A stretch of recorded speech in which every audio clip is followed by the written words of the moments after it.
السلام علیکم۔ میرا نام کاشف ہے۔ میرے والد بڑے زمیندار تھے۔ ہماری زمینیں 200 ایکڑ پر پھیلی ہوئی تھیں۔ اناج وافر تھا۔ چاچا جوار کا بیٹا ظہیر علی تھا۔ وہ مجھ سے 2 سال بڑا تھا، لیکن قد کے لحاظ سے میرے سامنے ایک مچھر تھا۔ خالہ جان کا مجھ سے بدلہ لینا کوئی معمولی بات نہیں تھی۔ ان کی بڑی بیٹی کا نام غزالہ تھا۔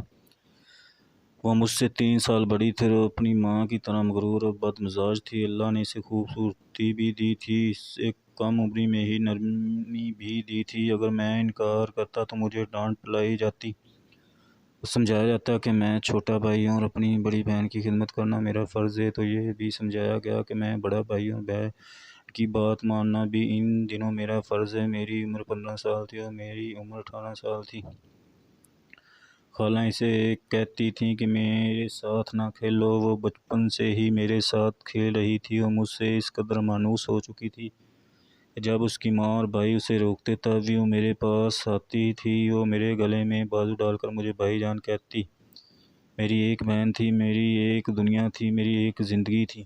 ان دنوں چاچا جان کاروبار کے سلسلے میں شہر سے باہر گئے ہوئے تھے۔ غزالہ اور ظہیر بچپن میں تھے۔ شہینہ آ کر میرے بستر پر لیٹ گئی کہ شہینہ میرے ساتھ سوتی۔ وہ اجازت دے کر اپنے کمرے میں چلی گئی۔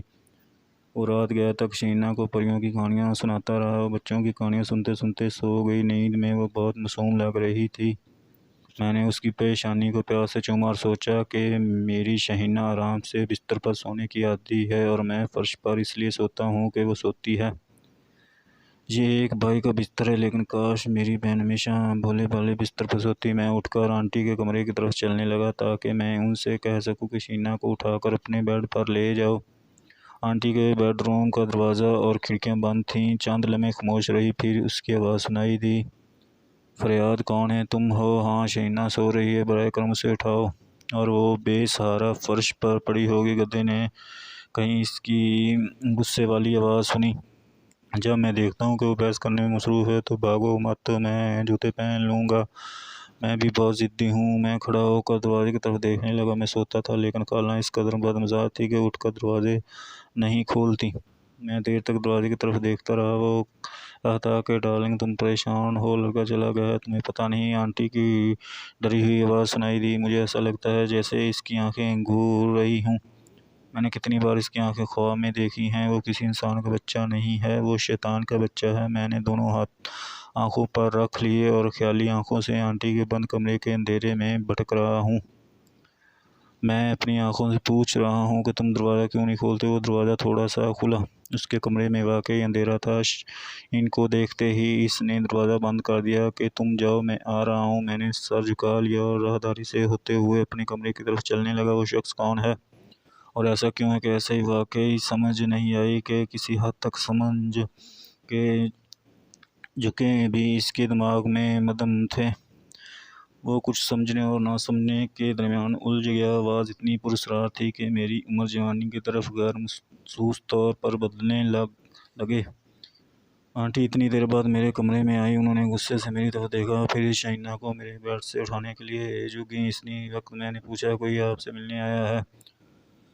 اس نے چونک کر میری طرف دیکھا۔ وہ کافی دیر تک گھبراتا رہا، پھر وہ میری طرف بڑھنے لگا۔ اس نے کہا، رات کو مجھے کون ملنے آئے گا؟ تمہارا دماغ خراب ہو گیا؟ میں نے تمہارے کمرے میں کسی کی آواز سنی اور پوچھ رہی ہوں۔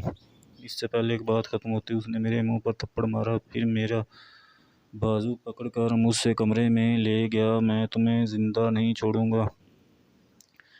بتاؤ تمہارے کمرے میں کون ہے؟ آپ کی ماں کا دوست کون ہے جس کی آواز آپ نے سنی ہے؟ میں ان کے سامنے کھڑا تھا۔ میرا چیلنج ایسا تھا کہ وہ قدرے حیرت سے مجھے سر سے پاؤں تک دیکھنے لگی۔ میری عمر 12 سال تھی، لیکن میرا قد اس کے برابر تھا۔ شاید پہلی بار وہ حیرت سے میرے قد کو دیکھ رہی تھی۔ دروازہ کھولتے ہی وہ بولی، دیکھو یہاں کوئی نہیں، آپ کو دھوکہ دیا گیا ہے۔ میں نے سنا ہے کہ میرے کمرے میں گھس آیا۔ اس شخص کو چاروں طرف سے تلاش کرنے لگا۔ اتنے میں وہ واپس گئیں اور شہینہ کو لے آئیں۔ وہ بیڈ پر سو رہی تھی۔ اس نے کہا، میں ابھی تک مطمئن نہیں ہوں۔ یہ اونٹ کی طرح لمبا ہوتا جا رہا ہے۔ جب میں اسے مارتا ہوں تو میرے ہاتھ نظر آنے لگتے ہیں۔ یہ اچھا ہے، اپنے چاچا کو آنے دو، وہ آپ کا نوٹس لینے والا ہوگا۔ میں دیر تک اس شخص کے بارے میں سوچتا رہا، جس کی آواز میں نے سنی تھی لیکن وہ دیکھی نہیں تھی۔ شاید آنٹی نے اس کا پیچھا کیا ہو یا اسے کہیں چھپا دیا ہو۔ میں اس کی چالاکی کو نہ سمجھ سکا۔ چنانچہ میں صبح دیر سے سویا، پھر جب میں نے انکل جان کی گرجدار آواز سنی تو میں نے آنکھیں کھولی اور جلدی سے اٹھ کر بیٹھ گیا۔ وہ غصے سے صفا اور ٹیپ کھا رہے تھے۔ نمک پلیٹ میں سوراخ کرتا ہے جیسے کھایا جاتا ہے۔ کیا میں تمہیں اسی دن کے لیے اٹھا رہا ہوں؟ میں کچھ سمجھے بغیر اٹھ کھڑا ہوا اور وہ ہاتھ ہلا کر چاچا کی طرف دیکھ رہی تھی۔ چاچا جان نے کہا، ہاں پھر اس نے مجھ سے بات کی؟ پھر کل رات تم نے شائنہ کو پیار کیا؟ میں نے اثبات میں سر ہلایا۔ ہاں ہاں۔ یہ جواب سنتے ہی چاچا جان نے میرے منہ پر ایک زوردار تھپڑ رسید کیا۔ میں اپنا توازن برقرار نہ رکھ سکا۔ میں بستر پر گر گیا۔ میں نہیں جانتا تھا کہ اپنی چھوٹی بہن سے محبت کرنا جرم ہے۔ کس طرح چالاک عورت نے اپنے شوہر کے ساتھ مل کر غریب لڑکے کی پیٹ پیٹ کر مار ڈالا۔ وہ جانتی تھی کہ اگر رات کی بات اس کے منہ سے نکلی تو میری عزت خاک میں مل جائے گی، اور وہ اپنے والدین کے محبت کے متمنی ہیں۔